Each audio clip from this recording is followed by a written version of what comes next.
আসসালামু আলাইকুম, welcome to meet code. এটা HTML ফর বিগিনার্স কোর্সের পঞ্চম ভিডিও। আজকে আমরা HTML এর খুব গুরুত্বপূর্ণ কিছু ট্যাগ নিয়ে কথা বলবো। সেটা হচ্ছে গত পর্বে আমরা HTML এর স্টাইল নিয়ে কথা বলেছিলাম, বা স্টাইল কী জিনিস সেটা সম্পর্কে একটা ধারণা নিয়েছিলাম। আজ আমরা HTML এর ফরম্যাটিং নিয়ে কথা বলবো। ফরম্যাটিংয়ের মধ্যে আপনারা অনেকগুলো ট্যাগ দেখতে পারবেন। এই যে দেখতে পাচ্ছেন HTML ফরম্যাটিং এলিমেন্ট। ফরম্যাটিংয়ের মধ্যে আপনারা টেক্সট জাতীয় বা টাইপোগ্রাফি নিয়ে আপনারা অনেকগুলো ট্যাগের সাথে পরিচিত হবেন আজকে, বা আপনাদেরকে সবগুলো ট্যাগের সাথে আজকে পরিচয় করিয়ে দেওয়ার চেষ্টা করব। সাধারণত যেগুলো আপনার প্রয়োজন হবে সেগুলো, যেগুলোর প্রয়োজন হবে না শুধু শুধু আপনাদেরকে সেগুলো শিখিয়ে কোনো লাভ নেই, এবং সেগুলোকে আমি ইগনোর করারই চেষ্টা করব। এখানে অনেক ধরনের ট্যাগ আছে যেগুলো অনেকগুলোর ইউজেস খুবই কম বা ইউজ হয় না বললেই চলে। দ্যাটস আমি ওগুলো আপনাদেরকে দেখাবো না, ঠিক আছে? আপনার যদি দরকার হয় তাহলে আপনি অবশ্যই রাদুথির স্কুলে এসে এখান থেকে একটু ঘুরে যাবেন। তবে সবথেকে বেশি যে ট্যাগগুলোর প্রয়োজন হয় বা সেগুলো যেগুলো ইউজ হয় আমি সেই ট্যাগগুলো সম্পর্কে আপনাদেরকে আজকে দেখাবো, ঠিক আছে? সো আমি এগুলো আগের পূর্বের যে ক্লাসগুলো ছিল আমি এগুলো আজকে কেটে দিচ্ছি। কেটে দিয়ে আমি সিম্পলি একটা প্যারাগ্রাফ ট্যাগ নিচ্ছি। প্যারাগ্রাফ ট্যাগ নিয়ে আমি এটার মধ্যে আপনাদেরকে বোঝানোর চেষ্টা করতেছি। আর একটা বিষয় বলে রাখি, HTML এ কিন্তু ট্যাগের ভিতরে ট্যাগ নেওয়া যায়। যেমন আমি যদি আপনাদেরকে বোঝাই, যেরকম পি, এটা কিন্তু একটা প্যারাগ্রাফ ট্যাগ বা এটা কিন্তু একটা ট্যাগ, ঠিক আছে? তার মধ্যে আপনি যদি লেখাকে একটু বোল্ড করতে চান, ঠিক আছে, সেক্ষেত্রে আপনি ব্যবহার করবেন বি ট্যাগ। বি ফর কি? বোল্ড। সো বি ট্যাগটা ব্যবহার করবেন শুধুমাত্র বোল্ড করার জন্য। এই যে দেখেন, বি ট্যাগটা বোল্ড করার জন্য চলে আসছে, ঠিক আছে? সো আমি এখানে জাস্ট যদি এভাবে লিখি THIS BOLD, bold, TAG, bold tag, তাহলে একটু ওপেন করলে দেখতে পারবেন। এই যে দেখেন, আমি যতটুকু বোল্ডের মধ্যে রেখেছি ঠিক ততটুকুই কিন্তু মোটা হয়ে আসছে, বাকিটা কিন্তু আসেনি আর, ঠিক আছে? সো এটা কিন্তু খুব ইন্টারেস্টিং একটা বিষয় যে আপনি HTML এর ট্যাগের মধ্যে ট্যাগ লিখতে পারবেন আপনার প্রয়োজন অনুযায়ী, ঠিক আছে? এই যে আমরা যে বোল্ডটা লিখেছি, সো আমি যদি এখানে আরও একটা ট্যাগ নেই, সেটা হচ্ছে আপনি লেখাকে আমরা যদি ইটালিক করতে চাই, ঠিক আছে? ইটালিকের প্রথম লেটারটা হচ্ছে আই। সো আমরা যদি এখানে ইটালিক লিখতে চাই বা লেখাটাকে যদি হালকা বাঁকা করে ইটালিক লিখতে চাই, সেক্ষেত্রে আমরা ব্যবহার করব আই ট্যাগের। সো আমরা জাস্ট আই ট্যাগটা নিয়ে, এই যে দেখেন আই ট্যাগটা চলে আসছে এখানে। আমরা যদি এখানে জাস্ট ITALIC ইটালিক শব্দটা লিখি, এই ট্যাগের পরেই এই ইটালিক শব্দটা জয়েন হবে। আমি জাস্ট সেভ করে রান করতেছি, এই দেখেন এই যে ইটালিকটা লেখা হয়ে গেছে। আপনি যদি এইভাবে করে আপনি যদি চান এই বোল্ড ট্যাগটাও হালকা একটু ইটালিক আকারে আসবে, ঠিক আছে, সেক্ষেত্রে আপনি সেটাও করতে পারবেন। আপনাকে জাস্ট এটার মধ্যে একটা ট্যাগ নিতে হবে। ট্যাগ নিয়ে মানে এটার মধ্যে আপনার আই ট্যাগটা নিতে হবে। দেখতে পাচ্ছেন ট্যাগের মধ্যে কিন্তু ট্যাগ, পি ট্যাগের মধ্যে বোল্ড ট্যাগ, এই বোল্ড ট্যাগের মধ্যে ইটালিক ট্যাগ, ঠিক আছে? সো ইটালিক ট্যাগের মধ্যে আমি যদি লিখি BOLD, বোল্ড, সেক্ষেত্রে দেখতে পারবেন এই যে বোল্ড লেখাটা ইটালিক হয়ে আসছে এবং এই ইটালিকটা ইটালিক হয়েই আসছে, ঠিক আছে? এই যে এই বোল্ড লেখাটা বোল্ড হয়ে ইটালিক লেখাটা ইটালিক হয়ে আসছে, ঠিক আছে? সো বুঝতে পারছেন যে HTML এ ট্যাগের ভিতরে ট্যাগ আপনার চাইলে আপনি আপনার প্রয়োজন মতো ইউজ করতে পারবেন, এক্ষেত্রে কোনো প্রকারের কোনো বাধা নেই। তবে হ্যাঁ, এই জিনিসটা খেয়াল করবেন যে আমি কিন্তু এখানে লিখেছি পি ট্যাগ লিখেছি ফার্স্টে। দ্যাট মিনস আমার এখানে ফার্স্ট প্রায়োরিটি কে?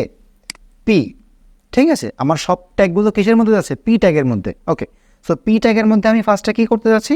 বোল্ড করতে যাচ্ছি। সো সেখানে কিন্তু ফার্স্টে আমার বোল্ড ট্যাগটা আগে ওপেনিং এবং ক্লোজিং একই সাথে হয়েছে, ঠিক আছে?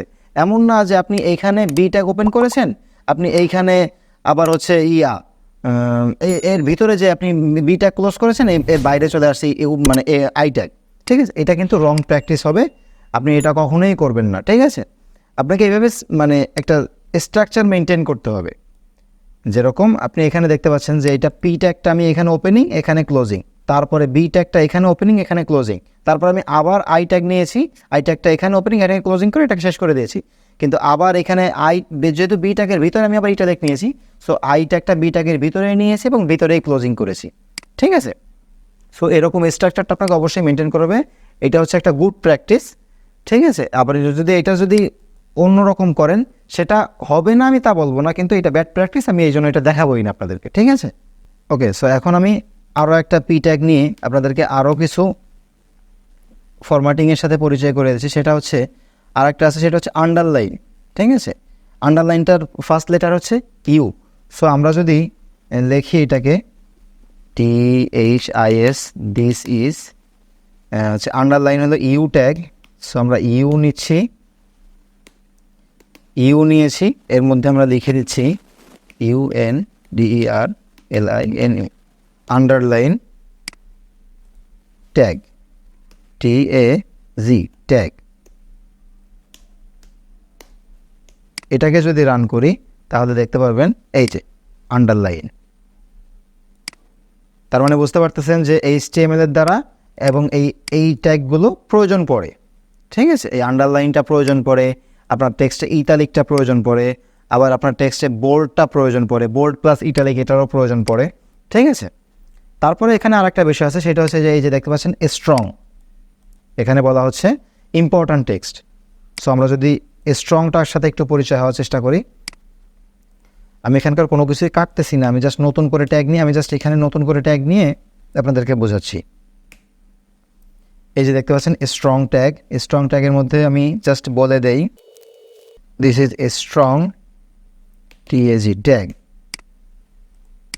তাহলে দেখতে পারবেন এই যে এইটা আর এইটা কোনো তফাৎ নেই কিন্তু, ঠিক আছে। এই ট্যাগটা এবং এই ট্যাগটার মধ্যে কিন্তু কোনো তফাৎ নেই, বাট এইটা আপনার ব্রাউজার বুঝবে এটা একটা ইম্পর্ট্যান্ট টেক্সট, আর আপনার বি ট্যাগ এইটাকে বুঝবে আপনি হচ্ছে বোল্ড করেছেন আপনি, ঠিক আছে। দুটোরই মিনিং একই, আমরা টেক্সটটা বোল্ড করবো যখন আমরা স্পেসিফিকভাবে এইটাকে একটু দেখাতে চাবো, ঠিক আছে। সো আপনি এখানে চাইলে বি ট্যাগও ব্যবহার করতে পারেন, আপনি চাইলে এখানে স্ট্রং ট্যাগটাও ব্যবহার করতে পারেন, তবে বেশিরভাগ হচ্ছে বি ট্যাগ ব্যবহার করা হয়।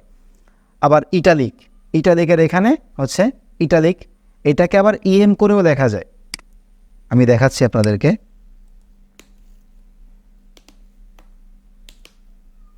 EM, এই যে EM লিখে আমি যদি এখানে লিখি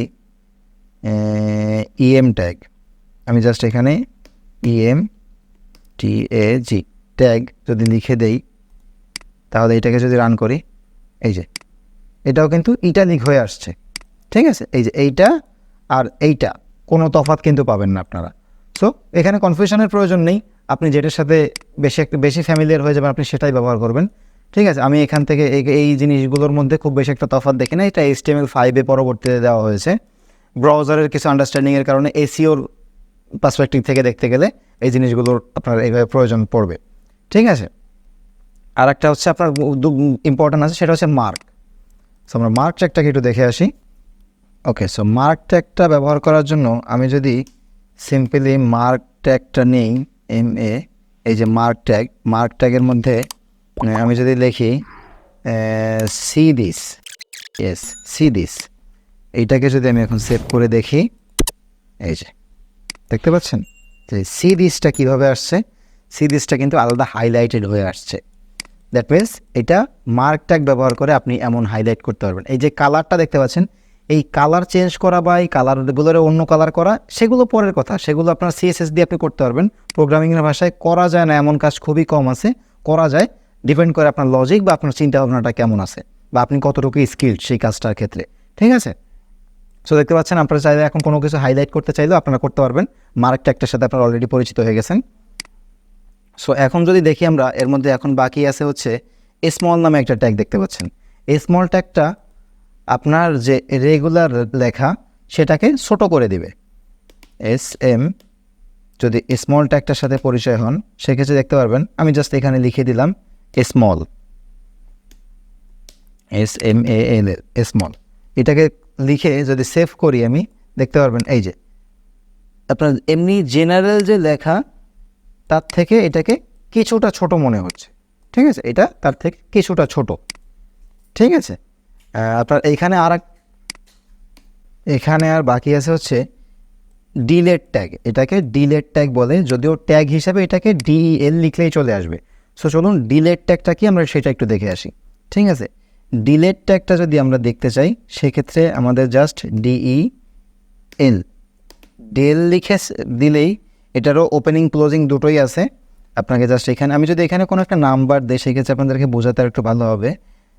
10 সরি মানে এটা 100 দিলাম আমি, ঠিক আছে। 100 দিলে দেখতে পারবেন, এই দেখেন আপনারা যে সকল কমার্স ওয়েবসাইটগুলোতে দেখতে পারেন যে প্রাইস মাঝখান দিয়ে কাটা থাকে, ডিসকাউন্ট প্রাইস দেওয়া থাকে, সেটা হচ্ছে এইভাবে লেখা হয়। এগুলো সবই ডিলেট ট্যাগের আন্ডারে, ঠিক আছে। মাঝখান দিয়ে এটা আপনার লেখাটাকে কেটে দিল, ঠিক আছে। এখানে আপনার আরও কিছু ট্যাগ রয়েছে, এই যে আরও সিম্পল, এই যে এখানে আরও 3টা রয়েছে। আপনারা অবশ্যই যদি আপনারা এগুলো খুবই দরকার প্রয়োজন পড়ে না, তারপরেও যদি আপনার প্রয়োজন পড়ে তাহলে আপনি এখান থেকে একটু এসে দেখে নেবেন, ঠিক আছে। নিজেরা একটু প্র্যাকটিস করে নেবেন। এখানে আপনি এসে নিজে এই যে ট্রাই ইট ইয়োরসেলফ দিলেও আপনারা নিজে প্র্যাকটিস করতে পারবেন। ভিডিওটি খুব বেশি একটা বড় হয়ে যাচ্ছে, তার জন্য আমি ফরম্যাটিং নিয়ে আর কথা বাড়ালাম না। ভিডিওটি যদি ভালো লেগে থাকে এবং যদি আপনার কোথাও বুঝতে অসুবিধা হয় তাহলে অবশ্যই কমেন্ট করে জানাবেন। আপনি আপনার বন্ধুবান্ধবের কাছে অবশ্যই ভিডিওটিকে শেয়ার করবেন। এই টাইপের ভিডিও যদি আপনার প্রয়োজন হয়, ওয়েব ডেভেলপমেন্ট এবং প্রোগ্রামিং রিলেটেড ভিডিও যদি আপনার প্রয়োজন হয় তাহলে অবশ্যই চ্যানেলটিকে সাবস্ক্রাইব করবেন। দেখা হবে পরবর্তী ভিডিওতে। আল্লাহ হাফেজ।